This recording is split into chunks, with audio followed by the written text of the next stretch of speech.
औरत ने जमीन पर पड़े आदमी की ओर बेहद मोहक अंदाज में देखा और फिर उसकी हैरान निगाहों के सामने वह सीधा उसके चेहरे पर बैठ गई।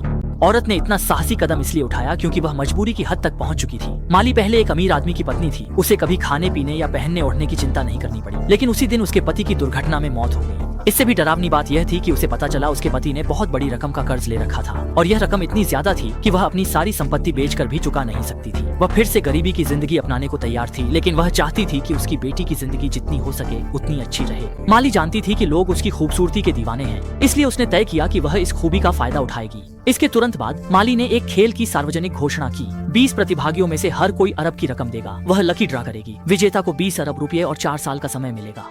इस खेल की घोषणा होते ही सनसनी मच गई। बहुत से लोग इसमें भाग लेने के लिए दौड़ पड़े। वे सिर्फ माली को पाने के लिए ही नहीं, बल्कि उन 20 अरब की इनामी राशि के लिए भी आए थे। खेल के ऐलान के साथ ही उसकी जिंदगी पूरी तरह बदल गई। उसके चारों ओर स्वार्थी लोग जमा हो गए जो जीतने के लिए किसी भी हद तक जाने को तैयार थे। माली लगभग अपनी भावनाओं में धोखा खा बैठी थी। धीरे धीरे उसने महसूस किया कि हालात उसकी उम्मीदों से आगे बढ़ गए हैं। बहुत से लोगों की जिंदगी इस वजह से बर्बाद हो गई। आखिरकार माली ने वकील से कहकर अनुबंध में बदलाव करवाया और अंतिम इनाम को एक नौका में बदल दिया। वह खुद 20 अरब और अपनी बेटी के साथ दूर चली गई।